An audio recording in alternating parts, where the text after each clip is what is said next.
Olá, tudo bem? Está no ar o Boletim TV Alba no combate ao coronavírus. E hoje nós vamos falar de história. Afinal de contas, nesta data, 2 de julho, nós comemoramos a independência da Bahia, ou a independência do Brasil na Bahia. Há 197 anos, os baianos venceram as tropas portuguesas que permaneciam aqui no estado. Desde então, essa passou a ser a nossa data magna para comemorarmos o civismo e o patriotismo. Mas você sabe quais foram os acontecimentos que levaram a essa celebração? E como começaram os festejos ao 2 de julho? Não? Então fique atento ao que nos conta o professor, historiador e pesquisador Murilo Melo. Vamos conferir.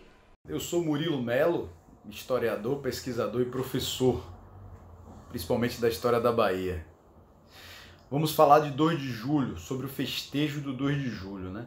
O festejo do 2 de julho começa já no ano de 1824. Vai comemorar a vitória dos baianos e dos brasileiros sobre as tropas portuguesas que sitiaram Salvador. A gente estava vivendo um momento de independência do Brasil e Portugal não aceitou, principalmente a perda da Bahia, já que era um território bastante importante politicamente, economicamente, junto com o seu recôncavo, para o Brasil. E a partir do Brasil e a partir da Bahia, os portugueses queriam talvez retomar a parte norte e possivelmente depois a parte sul do nosso território. Pois bem, sitiando Salvador, dominando Salvador através do general Madeira de Melo, as forças da Bahia, juntamente com as forças brasileiras, que teve a contribuição de Dom Pedro I, sobretudo. Dom Pedro I e uma parte da elite vão destacar homens e vão contratar mercenários para contribuir nessa luta. Virão homens combater de Pernambuco, virão homens combater de Alagoas, de Sergipe, do Rio de Janeiro, e vão vir mercenários da Europa, já que estavam, sim, grandes lutas, tinha acabado a era napoleônica, Napoleão estava derrotado, e esses homens foram contratados a peso de ouro para lutar aqui na Bahia, que é o caso do Thomas, né, Thomas Cochrane, e é o caso do general Labatut, do francês, e do escocês, do britânico. Eles vão lutar aqui junto com indígenas, descendentes de indígenas, população africana, descendentes de africanos, pessoas do sertão, jagunços, né? Já que a gente não tinha um exército profissional ainda montado, o Brasil tinha acabado de nascer, estava nascendo, a gente teve que contar com a participação popular. Vai ter o destaque da participação do Coronel Santinho, de Visconde de Pirajá, que vai liderar uma tropa de indígenas e vai cercar a cidade a partir de Pirajá. Então é um movimento muito interessante que vai ter seu fim com a expulsão, com a fuga, né? Sem assinar o Tratado de Paz. Madeira de Melo vai embora para Portugal e não assina o Tratado de Paz, e assim acaba a nossa guerra. E quando Lima e Silva, que é pai de Duque de Caxias, entrar na cidade de Salvador, a partir de Pirajá, Pirajá era afastada da cidade, quando ele entrar no centro de Salvador, pela Estrada das Boiadas, que é onde se tocava os bois para o sertão, né, para o interior da Bahia, as tropas de boi, a pecuária baiana se desenvolvia por essa estrada, sobretudo. Quando ele adentrar pelas Estradas da Boiada, vindo de Pirajá, a população vai receber ele de uma maneira esfuziante, porque a população não aguentava mais 17 meses de batalha. Era muito tempo, a população carecia de alimentação, carecia de víveres, né? Era muito difícil, foi muito difícil viver em Salvador durante esse período. Então ele vai ser festejado pela Estrada das Boiadas. Hoje a Estrada das Boiadas é um importantíssimo bairro dentro da cultura baiana, que é o bairro da Liberdade, e a estrada não se chama mais Estrada da Boiada, hoje é Liberdade, devido a essa entrada triunfante dos vitoriosos, das tropas patrióticas que adentravam por aqui. E o nome da rua é Lima e Silva, é o nome de Lima e Silva, que vem substituir no finalzinho Labatut, né? Vem substituir Labatut, Labatut vai ser preso e enviado para o Rio de Janeiro, e a Lima e Silva vem, adentra a cidade, é festejado como herói. A guerra do 2 de julho acaba, e no ano posterior, já em 1824, os baianos vão comemorar essa entrada com um personagem vivo, não tinha ainda um caboclo esculpido, é um descendente de indígena em cima de uma carruagem, e eles vão dar vivas, vão festejar dessa forma com a carroça que foi usada, empregada na batalha, e assim vai começar o 2 de julho, com pouca participação popular, não vai ter adesão, a participação popular vai dar cerca de 2 a 3 anos depois, o povo vai abraçar esse festejo, né? Posteriormente, esse indígena, já 2 anos depois, vai ser substituído por uma figura, né, petrificada do caboclo, ela vai ser esculpida, né? E aí essa figura vai fazer parte até hoje dos nossos festejos. Inicialmente vai ser só a figura masculina, mas portugueses que viviam aqui se sentiam incomodados com aquela figura feroz de um caboclo representando a brasilidade, a baianidade, enfiando uma lança na serpente, que é o símbolo de traição, né? De que a gente não pode confiar na serpente, simboliza Portugal. O Marechal André, ouvindo os seus conterrâneos portugueses, principalmente comerciantes que viviam aqui, vai solicitar a presença de uma figura mais terna, e aí virá a cabocla. Anos depois, em 1846, a cabocla vai sair nas ruas junto com o caboclo, né? O caboclo não vai ser largado de lado, porque o caboclo já fazia parte da brasilidade, principalmente da baianidade.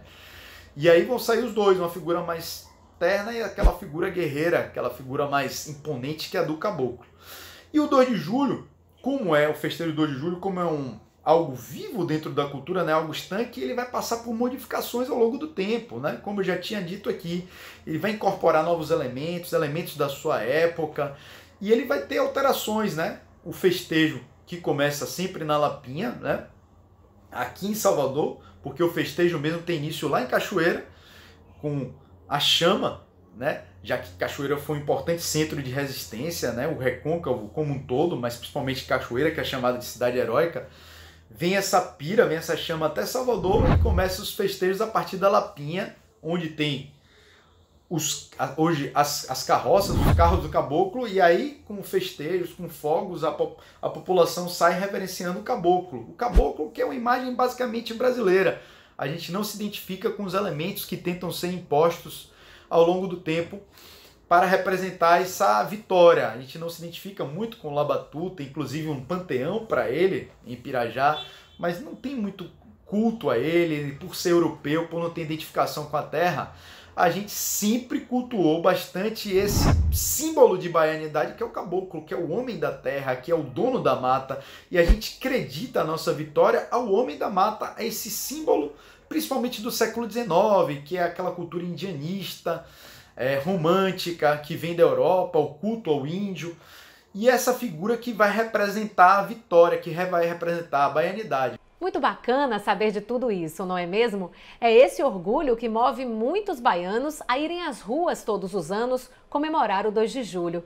Mas dessa vez, a festa sempre marcada por um longo cortejo, por muita alegria e que é considerada um termômetro da política baiana, vai ter que ser diferente por conta da pandemia do novo coronavírus. Quem sabe uma festa cívica dentro da casa de cada baiano. De acordo com o historiador Murilo Melo, essa é a primeira vez na história que os festejos ao 2 de julho são cancelados.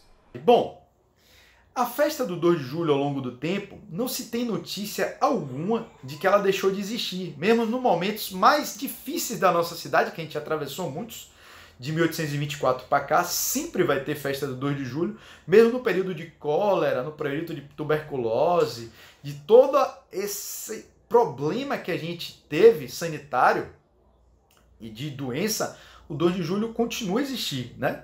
Teve anos que o Instituto Histórico Geográfico, que passou a organizar a festa, principalmente a partir do início do século XX, tentou tirar a figura do caboclo, que era uma figura muito popular, e no início do século XX, né, melhor dizendo, não século XIX, a gente tenta dar um caráter mais racional, mais cívico, mais europeu à festa, principalmente o Instituto Histórico Geográfico, mas não vai ter jeito. A popularidade, a baianidade se identifica com esse elemento da terra que é o caboclo. O caboclo não vai sair, vai retornar, e é a figura central desse nosso festejo, né, que perpassa o tempo, que mostra que a Bahia realmente é um país dentro de um outro país. A Bahia é uma nação, esse sentimento de baianidade é muito forte e ele fica muito vivo nessa festa única brasileira, que é o 2 de julho, que é uma festa que mistura elementos do civismo, elementos religiosos, que é o caboclo, né?